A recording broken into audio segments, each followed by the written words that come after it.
Hello friends, welcome back to our channel. ரொம்ப நாளைக்கு அப்புறமா இன்னைக்கு தான் காலையில பாப்பா ஸ்கூல் கிளம்புறதுக்கு முன்னாடி விளாக் எடுத்திருக்கேன். லீவ் நாள் காலையில எப்போ எந்திரிச்சாலும் பிரச்சனை இல்ல. ஆனா ஸ்கூல் அன்னைக்கு காலையில 7 மணிக்கு எந்திரிச்சா தான் அந்த வேலையெல்லாம் ஒழுங்கா பார்த்த மாதிரி இருக்கும். இல்லன்னா அவசர அவசரமா கிளம்பணும். பாப்பாக்கு ஸ்கூல் 9 மணிக்கு தான். அவள நான் கரெக்ட்டா 8 மணிக்கு எழுப்பி விடுவேன். ஆனா ஆனா அதுக்கு முன்னாடி பிரேக்ஃபாஸ்ட் ரெடி பண்றது, ஏதாவது மத்த வேலையெல்லாம் இருந்தா அதெல்லாம் வந்து பண்ணிட்டு இருப்பேன். இப்போ சம்மர் ஸ்டார்ட் ஆயிடுச்சுன்றதுனால டெய்லியும் முன்னாடி மாதிரி ஹேர் வாஷ் பண்ண ஆரம்பிச்சுட்டேன். இடையில கொஞ்ச நாள் வந்து 1 நாள் விட்டு 1 நாள் ஹேர் வாஷ் பண்ணிட்டு இருந்தேன்.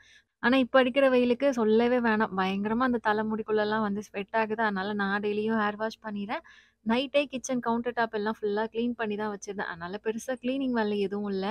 நேத்து நைட்டு இட்லி தோசைக்கான மாவு அரைச்சிருந்தேன். இப்ப மாவு நல்லா புளிச்சு வந்துட்டு, ஒரு வாட்டி மாவ கலந்துட்டு, வேற ஒரு 2 பாக்ஸ்ல வந்து மாத்தி வச்சிர போறேன். எடுக்கிறதுக்கு ஃப்ரிட்ஜ்ல கொஞ்சம் ஈஸியா இருக்கும். நான் ஒரு டப்பால இருக்கிற மாவ இட்லிக்காக அந்த மாவுல ரொம்ப தண்ணி கலக்காம அப்படியே வச்சுருவேன். இன்னொரு டப்பால இருக்கிற மாவுல மட்டும் கொஞ்சம் தண்ணி கலந்து வச்சுப்பேன். அது வந்து தோசை போட்டுக்கலாம். இன்னும் ஒரு 4 நாளைக்கு பிரேக்ஃபாஸ்ட் என்ன பண்ண, டின்னர் என்ன பண்ணன்னு யோசிக்கிற வேலையே இல்ல.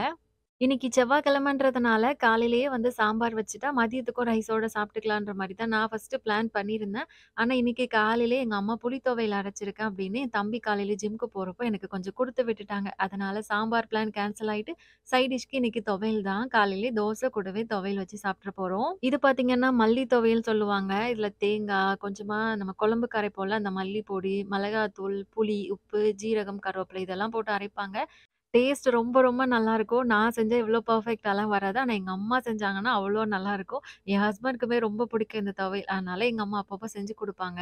காய்கறி வாங்கி 1 வாரம் ஆயிட்டுன்றதுனால, இப்ப ஃப்ரிட்ஜே வந்து கொஞ்சம் எம்ப்டியா தான் இருக்கு. கிரேப்ஸ் இருக்கு. மேல கொஞ்சம் கேரட்டு, அதுக்கப்புறமா பச்சை மிளகாய். இந்த பாக்ஸ்ல கொஞ்சம் இஞ்சி பூண்டு அரைச்சு வச்சிருக்கேன். அதுக்கும் கீழ இருக்கிற ரேக்ல நேத்து நைட்டு காய்ச்சின பாலு, கொஞ்சம் பழைய தோசை மாவு இருக்கு. இன்னைக்கு இந்த மாவுலயே வந்து காலையிலைக்கு தோசை போட்டுக்க போறேன்.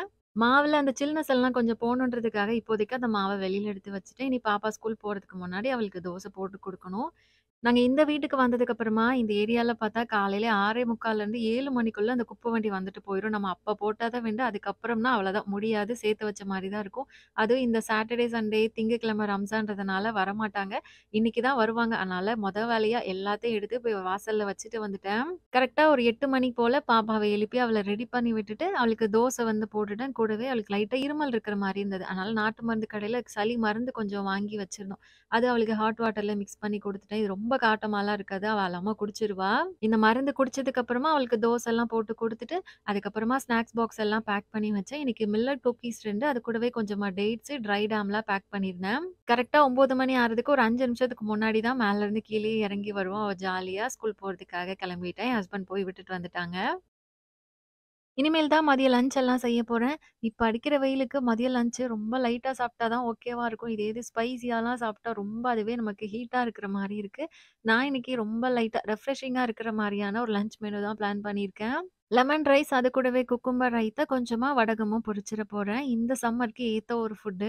நம்ம எப்பவுமே கிச்சன்ல சமைக்கிறப்போ, சமைக்கிற ஃபுட்டு சீக்கிரமாவும் ரெடி ஆவணும், நல்லா டேஸ்ட்டாவும் இருக்கணும்னு நெனைப்போம். அதனால என்னோட பழைய கேஸ் ஸ்டவ்ல ஒரு சில இஷ்யூலாம் இருந்தது. அத சேஞ்ச் பண்ணிட்டு, இப்ப புதுசா V-Guard மேட்டிவ் கேஸ் ஸ்டவ் யூஸ் பண்றேன். நான் இன்னைக்கு சமைக்க போறது என்னமோ லெமன் ரைஸ் தான். ஆனா, அந்த லெமன் ரைஸ்க்கு சேர்க்கிற அந்த ஸ்பைசஸ் எல்லாம் கரெக்ட்டா பொரிஞ்சு வந்திருந்தா தான் அதோட டேஸ்ட்டே வந்து பெர்ஃபெக்ட்டா இருக்கும்.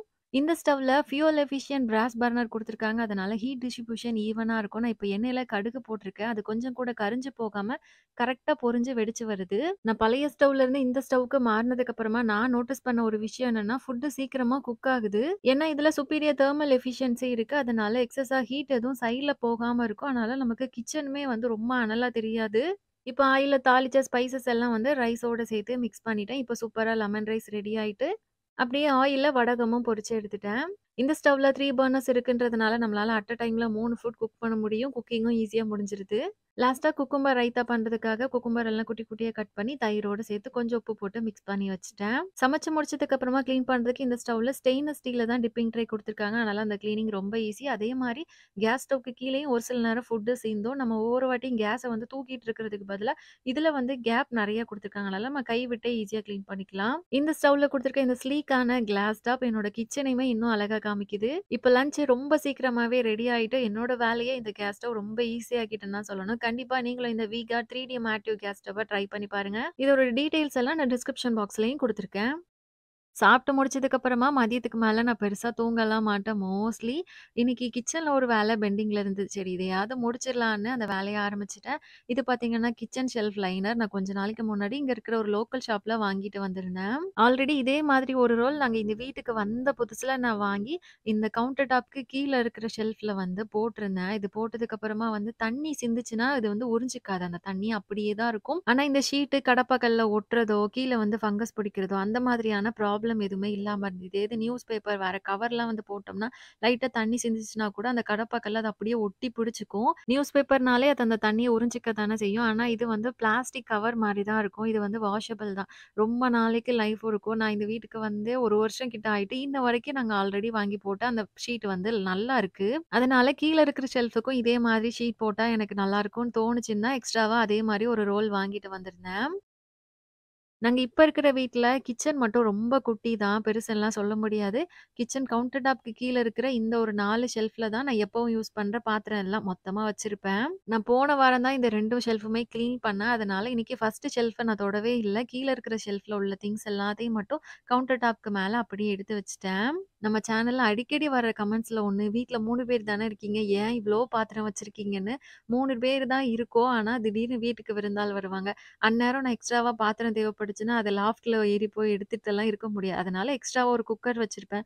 அதேமாரி நெறைய பேர் வந்தா சோறு வடிக்கிறதுக்காக ஒரு பாத்திரம் வச்சிருப்பேன். சர்வ் பண்றதுக்கு எக்ஸ்ட்ரா பவுல். இந்த மாரி கொஞ்சம் திங்ஸ் இருக்கும். அதனால உங்களுக்கு மேபி பார்க்கறக்கு நெறைய தெரியலாம். மெயினா இந்த ஷெல்ஃப் வேற குட்டியா இருக்கு. அதனால நான் இப்டி கிட்ட வச்சு காமிக்கிறப்போ, அதுல உங்களுக்கு கச்ச கச்சன்னு நெறைய பாத்திரம் இருக்கிற மாரி தெரியலாம்.